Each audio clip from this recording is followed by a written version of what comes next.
So around 15 years ago, when I was getting my first few tastes of alcohol, if you were to come to me and say, Leon, you've got a drinking problem, I would have looked at you like you were crazy. I would have said, no, I don't. Of course I don't have a drinking problem. Now, in my journey, it didn't take me long until I realized that alcohol caused me problems in my life. I realized that I always drank a little bit more than everybody else, and I wanted to drink more often than other people, and I really started to realize that it was causing problems in my life, and I was under no illusion that alcohol was slowing me down, holding me back, hurting my progress, and doing nothing for me. But I did continue to drink it for around 10 years.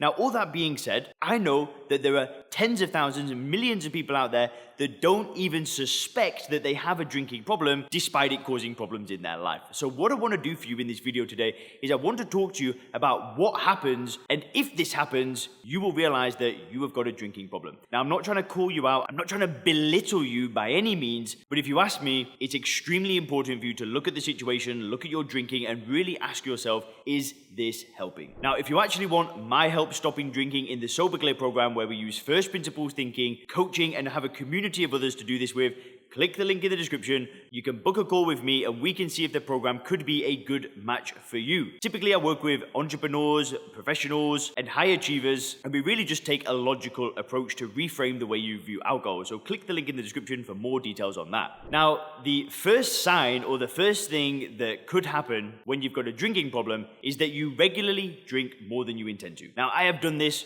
more times than I can count, right? I would regularly say, tonight I'm just gonna have one beer. Then I would just go and have just one more. I'd have that first beer and be like, well, that didn't really hit the spot. I'll just have one more and then I'll call it a quits. I'd have the second beer. I'm feeling a bit, all right, let's have another one. And before you know it, I've had 10 beers and I'm drunk and I don't remember getting home and I'm waking up in the morning like, what on earth did I do last night? I have done that countless times. And if you do this, I'm not saying you might go to the level that I did where I'd go and drink 10, 12 pints. You might just go and say, tonight, I'm not going to drink. And then you have a couple of glasses of wine. Or you might say, I'm going to have one glass of wine and then you finish the bottle. You get the idea. If you're doing this regularly, you may have a drinking problem. Now, at the end of the day, alcohol is a drug. And the nature of the drug is for you to take one dose of the drug and then it creates the feeling of wanting another and another and another. So if you do this, I'm not saying you've got something wrong with you. I'm not saying that, you've got a disease, you're an alcoholic or anything like that. The nature of the drug is that we drink one and then we want more and want more and want more. That doesn't mean that you've got like low willpower or anything like that. It's just the nature of the drug. But at the same time, if this happens to you, then maybe it's time to start questioning things. Maybe it's time to start looking at the situation and really asking yourself, does alcohol do anything for me? Which leads me to the second thing. The second thing that could happen to people that have got a drinking problem is that they start to suspect that life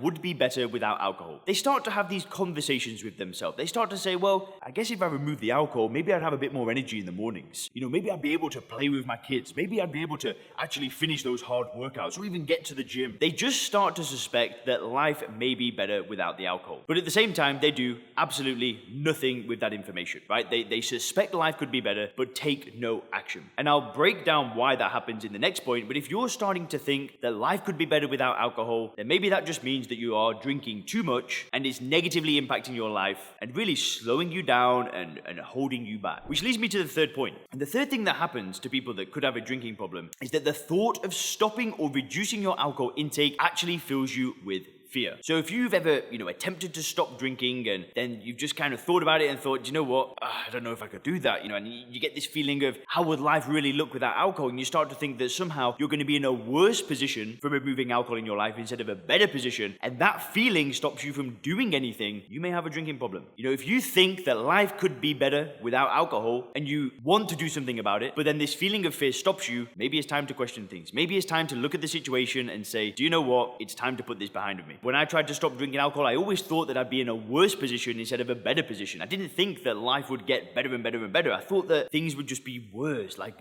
going out, meeting people, dating, hanging out with friends. What am I going to do after a stressful day? How am I going to have fun and just party and do all these things? How am I going to do these things without alcohol in my life? And that feeling would stop me, would hold me back from making the decision to remove it from my life. So if you have that feeling of fear, maybe it's time to question things. Which leads me to the fourth and final thing. If you stop drinking alcohol for a period of time and you can't wait to start drinking it again, maybe you also have an issue. The nature of a drug is that if you remove the drug from your life without changing the way that you view the drug, as time goes on, that drug will go on a pedestal. And the longer that time goes without the drug, the higher it goes up on a pedestal. So if you've been in a position where you've stopped drinking alcohol, But the longer that you've gone without it, the more you're looking forward to having that drink when you finally drink again. To me, that's a warning sign. That's a warning sign that your relationship with alcohol is that you really see it as something that enhances your life. Don't forget, all alcohol is ethanol, right? It's a poisonous substance that does nothing for you. And I know I say this every single video, but people are still drinking. People haven't woken up to this fact yet. People don't see it as a detergent that kills bacteria that they're putting into their body. They see it as fun, as sophistication, as enjoyment. But if any of these signs are apparent in your life, then maybe it's time to question things. Maybe it's time to do something about it. Have a great day.